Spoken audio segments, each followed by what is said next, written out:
बीच अब खबर ही आ रही है, एक सेकेंड सर। राहुल गांधी पर इंद्रेश कुमार का तगड़ा पलटवार, यानी संघ की तरफ से भी प्रतिक्रिया आ गई है। राहुल ने साबित कर दिया कि वो विदेशी हैं, विदेशियों की मदद से वो राज करना चाहते हैं। सुन लीजिए क्या कहा है, उसके बाद से इस पर सवाल जवाब दीजिएगा आप, रोहन जी।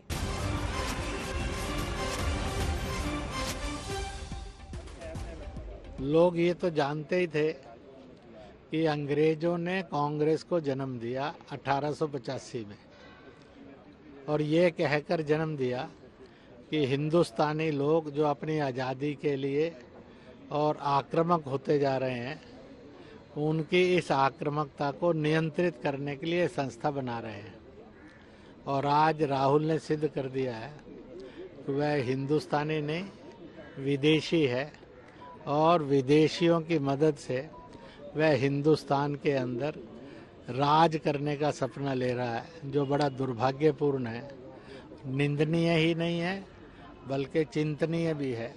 इसलिए पूरी कांग्रेस ने और देश ने विचार करना चाहिए, जो देश में हुकूमत के लिए विदेश की मदद ले और उस इंग्लैंड की मदद ले जिससे हमने अपनी आज़ादी प्राप्त करने के लिए लाखों लाख कुर्बानियाँ दी। ये उन सब कुर्बानियों का भी अपमान है, बल्कि मैं कहूँगा राहुल वह अपने बुजुर्गों का भी अपमान कर रहा है। जवाब दीजिए रोहन जी। वो कह रहे विदेशी ताकतों का इस्तेमाल करके जिस ब्रिटेन को हमने इतनी मशक्कत से हराया, उसी धरती पर जाकर भारत के खिलाफ बोल रहे हैं। विदेशी ताकतों से देश में हुकूमत पाना चाहते हैं राहुल। देखिए, आज कितनी अंजना जी हंसने की बात है। ये संघ जिन्होंने माफीनामे पे साइन किए अंग्रेजों के साथ में, उनको ये बोलना पड़ रहा है कौन सा लहू बहा है, बताइए तो सही।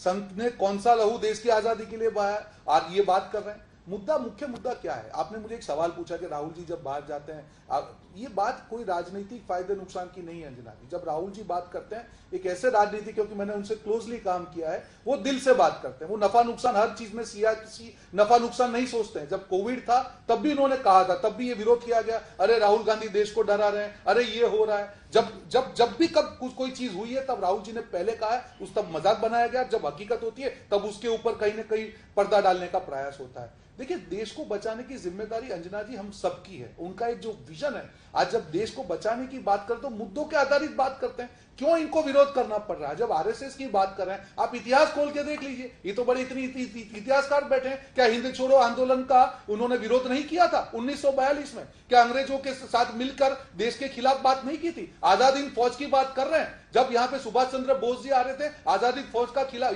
जो विरोध किसने किया? संघ का जो वहां पे अधिवेशन था उसमें उसका विरोध हुआ है। तो ये हकीकत आप बदल नहीं सकते हो अंजना जी। आज देश में आप सत्ता में हो सकते हो, पर आपका भविष्य, आपका भूतकाल आप नहीं बदल सकते हो, ना आप वर्तमान बदल सकते हो। हम तो मुद्दे आधारित बात करते हैं अंजना जी। 9 साल में जो भी चैलेंजेस देश ने स्वीकार किए हैं, जो सहे हैं हमने, जो मुद्दे सहे हैं, जो विफलताएं देश ने उठाई है, मैं हमेशा कहता हूं कि विदाउट एनेस्थेसिया देश की जनता के ऊपर उन्होंने ऑपरेशन किए हैं। और आज हम नहीं चाहते कि देश की जनता पे ऑपरेशन हो। मैं आपके माध्यम से जो छोटे उद्योगपति हैं, छोटी बात, जो छोटे उद्योगपति हैं या परिश्रमी हैं, मैं आपके माध्यम से चैलेंज से कहना चाहूंगा, आप किसी के साथ में अकेले बैठ के बात कर लीजिए। वो डर से कहेगा कि धंधा ही नहीं है, बिल्कुल बात भुला है। आज ये जो विकास की बात कर रहे हैं ना, 5-7 मित्रों के विकास से विकास, देश का विकास नहीं होता।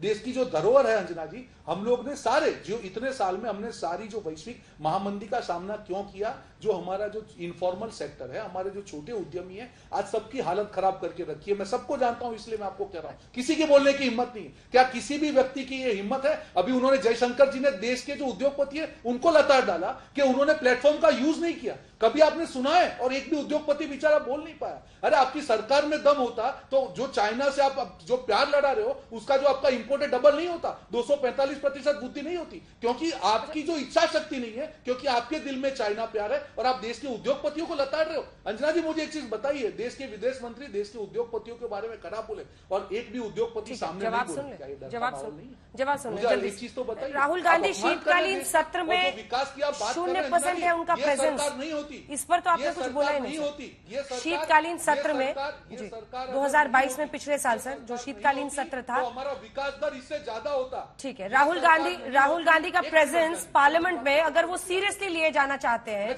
तो पार्लियामेंट में उनका 0% क्यों है शीतकालीन सत्र में?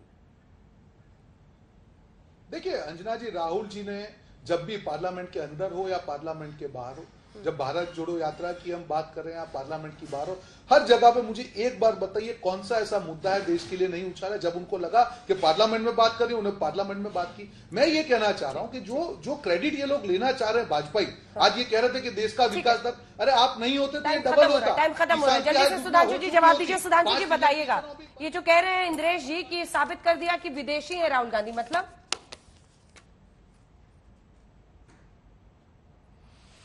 देखिए राहुल गांधी जी जाके जो बाहर जिस भाषा का प्रयोग कर रहे हैं और वहां पे बार बार उकसावे की बात कर रहे हैं, वो तो मन में संदेह, उन्होंने कहा यह निंदनीय भी है और चिंतनीय भी है।